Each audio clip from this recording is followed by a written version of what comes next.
Hello, everybody. Welcome. My name is Judith Francois, and today I have a special guest for you guys. She is an author, a poet, and also from my home country, Haiti. And so we're going to have a chat today about her book and about her journey as a writer. And so let me start by letting her introduce herself. And I just have to say that I love your book cover, by the way. So thank you so much. yeah, I love it. Oh, what is it? Okay, so go ahead. Katchouscia. Katchouscia, yes. Yeah, so my name is Katchouscia Apollon. I was born in Haiti. While I was being born, I was a breech baby. So for those that don't know, when you're breech, yes. I love it. Thank you. Your legs come out instead of your head. So in the process, it was like I guess like a medical emergency, and the doctor accidentally pressed on the nerves of my mouth, and that's how I ended up having a speech impediment. So I lived in Haiti up until the age of 3, and then we moved to Brooklyn, and then eventually to New Jersey. Okay, yeah. Nice. So I read in your book a little bit about how you found poetry as like a way of finding your voice, and you mentioned a couple other poets that like inspired you. So would you tell me about that? Like what made you wanna, say I'm a poet?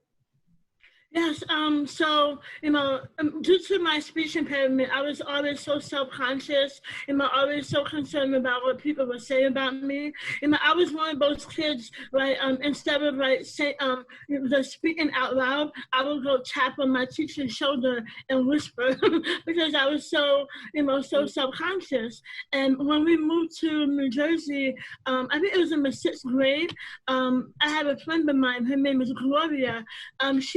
She was writing poetry as well, and so she showed it to me, and I was just so amazed about how she was able to put her words on paper, and whether she was happy or sad or excited, and she talked about love or whatever it was, and it rhymed, and I was like, wow, this is like a great way of expressing myself, and to my surprise, once I started doing that, I found an outlet. I found a way to express myself. I mean, I've always been one of those people that love words. I remember when I was younger, I don't know about your family, but my mom and dad, they were so strict. We were not allowed to watch TV during the week. So I was always reading. I was one of those people that would have a flashlight underneath my covers and read. And so I've always been fascinated with words. And so to be able to put my words on paper to express myself was a great relief. And eventually, I started writing some short stories with my classmates.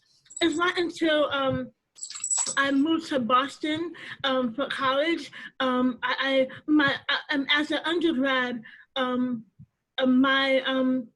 I was studying Black American history, and so I came across a lot of different authors like Sonia Sanchez and Langston Hughes and Maya Angelou, and all of these poets and these writers, I could relate to them. I mean, of course, I was always fascinated by Shakespeare, but I didn't really feel like I could relate to him.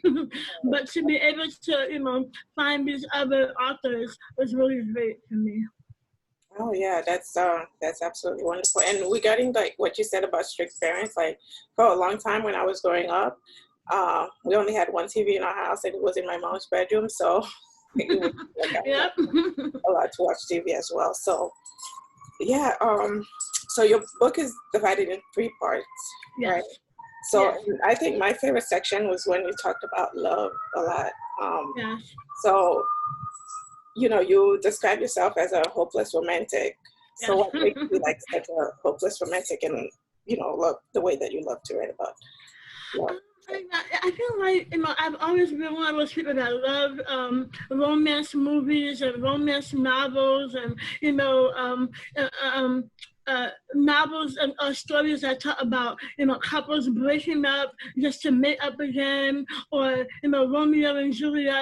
Romeo and Juliet, like that impossible love where the guy has to fight for her, and so and also I feel like I'm a very empathetic writer. Like I don't necessarily have to experience it to be able to relate to it. I know that some people have read my book, and there's a couple of short stories in there, and some people have said, are you the one in the first story or the second story? I'm like, no, that's not me. But I could, I'm able to like put myself into that character, or just talk about, my heart being broken. I mean, just like anybody else, I've had my heart broken. I've had, past relationships, and so I'm able to tap into that emotion and pour into my poetry. But then also, like, to see my friends or my family members go through things, I'm able to relate to that also and be able to pour into it. And that's one of the things that I enjoy, and I hope, the reader can see when they read my poems. I want them to be able to see themselves in my poem, like, oh my goodness, I went through that too. It's a lot of times when you go through things, you feel like you're the only one that's ever gone through it. So to be able to open up a book and see yourself in the words is mind blowing sometimes. Yeah, absolutely. And that's why like books like, like yours are important, because when I was reading it, even though like the stories were romantic, I saw a lot of realism. I saw a lot of heartbreak and things that people go through, in real life. So yeah, that's amazing. And then and the first part, which is called, let me see, the first part is my pen, my words, my people, and that's what I call AKA Black Girl Magic.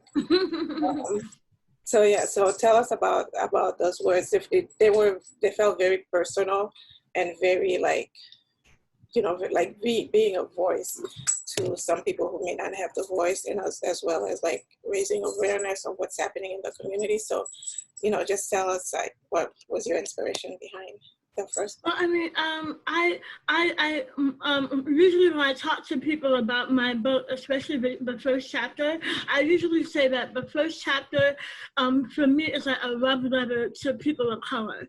Because we go through a lot of things. I mean, all you have to do is think about 2020. Like people.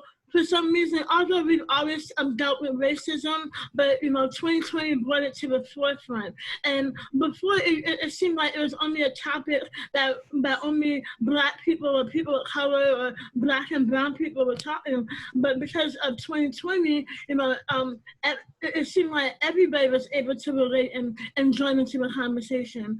And so growing up to see different things happening to people of color, like what happened to Amadou Diallo and Abner Lurima, to see all of those things, and to also see how as Black people we have to stick to the month of February, Black History Month. I feel like our history is so rich and all encompassing. If you really think about it, our history is really the history, the foundation of American history. And so and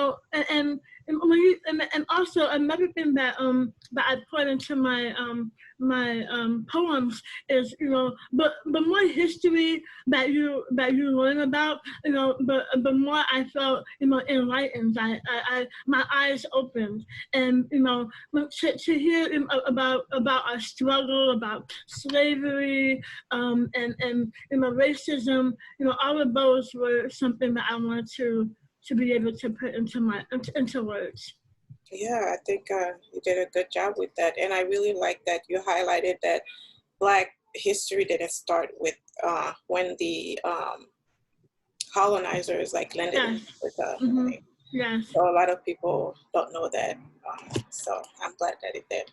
And then the last part of the book is called My Faith. And I could tell that you are a very strong believer in God. You call yourself a Christian, or are you? I'm definitely a Christian, fire baptized Christian.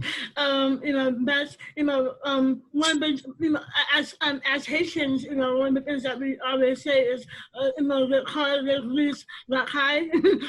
Those three things. Growing up, that was it. We don't go to other people's houses. We don't go to sleepovers. We don't go to dances at school. All you do is come home, do your homework, or go to church.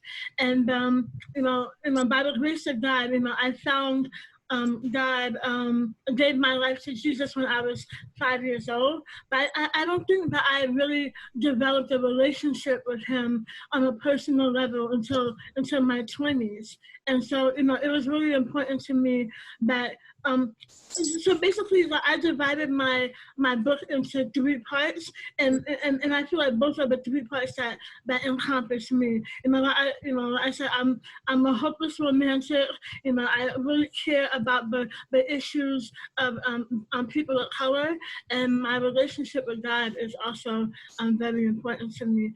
And I want and in this time and age, we see a lot of people losing hope, depression and anxiety. Although I've never been diagnosed with anxiety, I know that that's something that I suffer through. And I recommend prayer, and I recommend therapy, and I just want to encourage people, through my poems that that there's hope and there's an outlet. All you have to do is seek God, and He'll give you the peace that you're longing for. And to have faith, yeah. Yes. Yeah. So, yeah, I think even if somebody is not religious, like the word faith, you can definitely, use the words that you say to give you hope and, push to like continue. And another thing. Oh, were you gonna say something? I'm sorry. No, I just want to say that like you said, like even if you're not religious, I think everybody can understand having hope.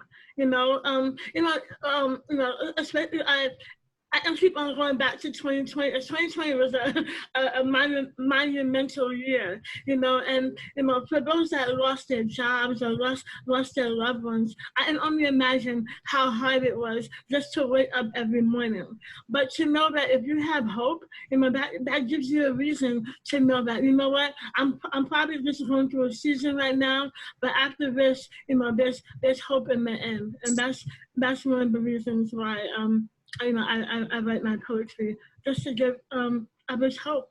Mm-hmm. Mm-hmm. Well, yeah, beautiful. Another thing that I like in your book is that you had a couple of lines where I read Creole in there, and so you being you came to the United States when you were 3, right? And you were so young, and a lot of people who were in your shoes who came to completely really young, it's either they completely forgot about their language, or they don't speak it anymore, or they barely understood it. So how did you keep your language and not lose it? I think one of the main ways I'm able to keep my language is because I grew up in the Haitian church. So, I although my mom, she's very fluent with both, English and Creole. But I just also, because of the fact that she went to college here, and she went to work in the hospital system, so she got used to English and used to speaking to us in English.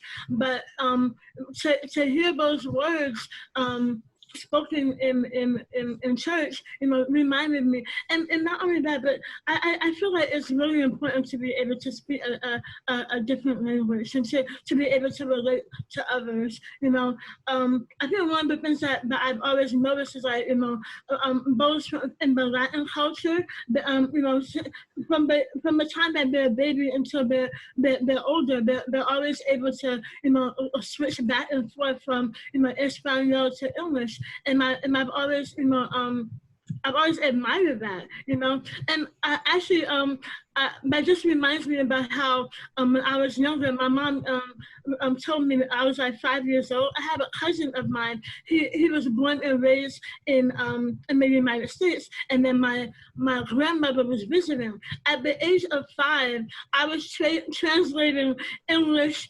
to my grandmother, and then Creole to my cousin. So I've always been.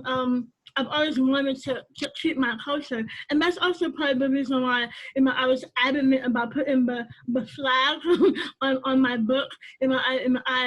I'm very connected to the Haitian culture. I respect it a lot. I admire our history and the history of struggle and revolution and overcoming the odds. And so all of that is encompasses who I am, and I've always wanted to include that in my writing. Yeah, that's great. So it's unfortunate with all the craziness that's going on like in Haiti right now. It's like it seems like Haiti can never get a break. Yeah. Have you been back since you came? It seems like I tend to go like every 5 years. I went the summer of the earthquake that happened, and then like 5 years later, I haven't been back for 5 years. I've wanted to go for the past couple of years, but it seems like every time I would get ready to go, you would hear about different, political unrest or kidnapping or things like of that nature. Actually, one of the people that have always kept me connected to my Haitian roots is my father. My father, he's been in the United States for over 30 years. And can you believe that he never decided to become a citizen? He's like, nope, not me. I'm Haitian until the core. And recently he retired, and he would have the right to retire back and go back to his homeland. But, due to the fact that it's not that safe, he's not able to go.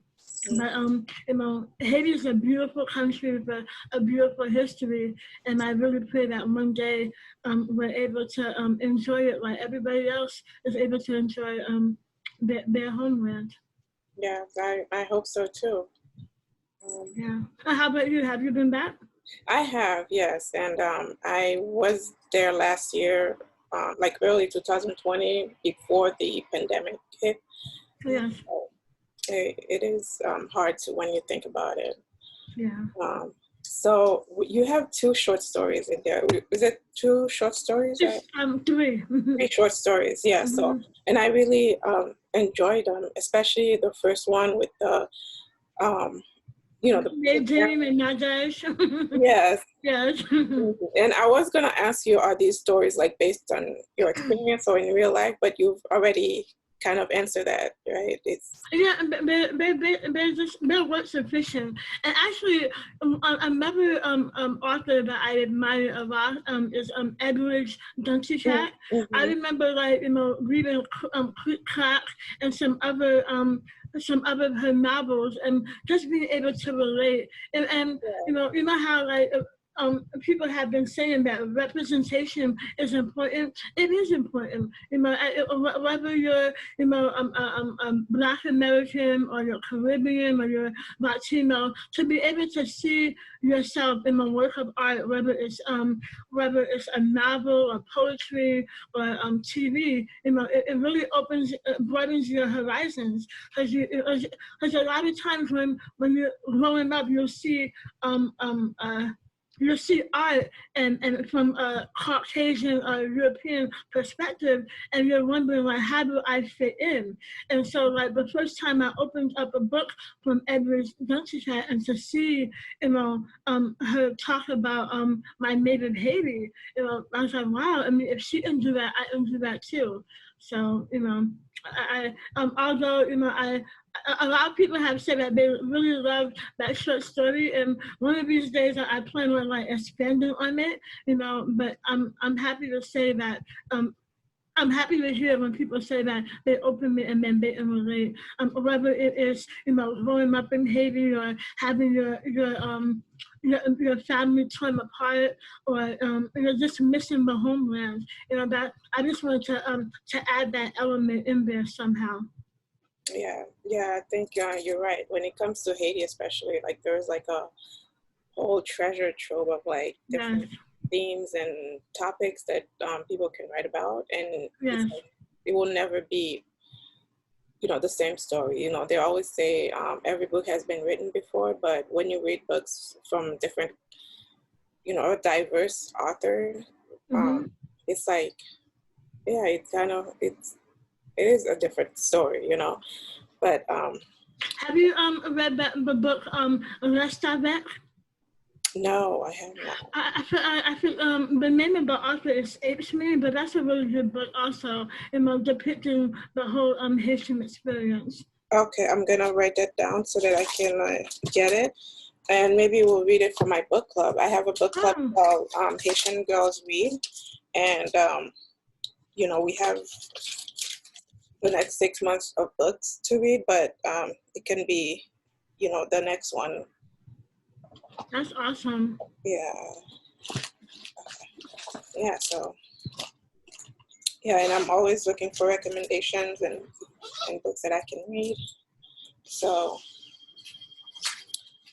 yeah, anything else? Like, when do you plan on publishing the next book? I know you say you have more short stories to come. Are you working on anything? Yes, definitely by the end of this year. Being able to publish this book, is really a dream come true, because it's something that I've wanted to do for so long, and I really want people to, when they think about overcoming fear, I want them to think about me, because for a long time I was afraid of expressing myself, and then I was afraid of putting my words into a book, because I felt like maybe someone might judge me, but to be able to share my gift, that's something that I've always wanted to do. And so, I'm so glad that so far, my book has been well received, and and I actually have a few other notebooks filled with poems that I didn't even put in this book.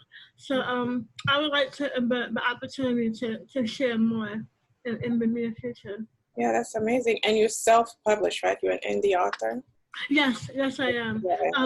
A friend of mine, Ruby Wooten, she published her book last year in October, and she knew that was something that I've always wanted to do. So when she did that, she sent me the step-by-step, the steps that she took to in order to do that, and then I realized that it wasn't that hard, and so it's really important to be able to surround yourself with other creatives, and hopefully they encourage you to pursue your passion, and so I'm grateful for that.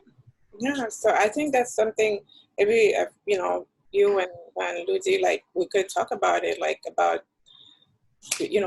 self-publishing and all the steps. She would love to do that. I know she would love to do that as well. Yeah.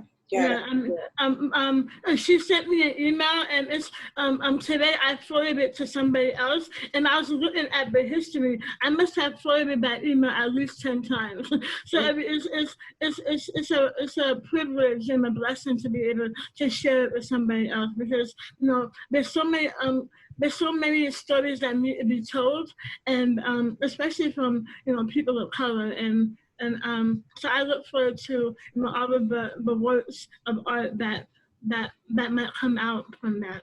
Yes, I would love to do video on publishing, because I talk with, aspiring authors all the time, and sometimes they don't even know anything about, copywriting, editing. They don't know that they have to buy their ISBN. They don't know, a lot of things. So I think it would be really helpful to, to put that out there for some people. Whenever you're willing to do a panel, just let me know. It is, at first, when I first thought about doing it and even seeing the steps, I'm like, oh my goodness, I don't know how this is ever going to happen. But little by little, you just take the first step, and then you take the second step, and before you know it, and I think it's also a blessing to be able to connect with Ruby, because she was able to introduce me to her publisher. So we had the same printer that printed our book. So that was awesome. Yeah, well, I look forward to talking to her. We're gonna talk soon as well. So, and thank you for. Actually, also I want to tell you, her husband is the one that that designed my cover. Oh, nice. Okay. Yeah. Cool. So I'll talk to her about that too. Thank you. So, where can we find you? Where can we, people purchase your book? My book is on my website, www.katchousciaapollon.com. They're still available, so whoever would like to purchase it can go to my website. And once you receive it, before I mail them out myself, I sign them myself also. So you have that to look forward to if you order my book. Okay, great. And you're on social media? Yes, I'm on Facebook. I'm Katchouscia Apollon, and on Instagram I'm at Katchouscia_Apollon. Okay, great. I will link everything down below as well. So thank you so much, Judith. It's been a pleasure talking to you. Thank you for the opportunity. Yes, hopefully we'll keep in touch and we'll do this again sometime. Thank you. Thank you. All right, thank you. have a good evening. Take care. Bye. Okay. Okay, so before we go, Katchouscia. I didn't call me Kathy. It's fine. Kathy is going to bless us with one of her poems. Thank you. So this poem is called Nothing Else But You. I've run many a mile to be greeted by your smile, one of the warmest features of your face. So many nights I've dreamed of having the taste of your love. The very thought of you entices me. It takes me a while to actually believe that you are real, for not too many have the opportunity to feel like walking on air or having someone bend backwards to show that they care. When we're breathing the same air in the room, I'm on a natural high, and I keep asking myself why I wouldn't die for you, but instead live so that I'd have the chance to try to give you back the same powerful love that you've given to me. If you were my earth, I'd be buried in your core, for I can't find a more reasonable way of getting closer to you. I've imagined you being the wind to heaven and have let myself go so that you would carry me there. Where? A place where only the two of us are permitted to enter, as we seek for each other's center and find a reflection of ourselves.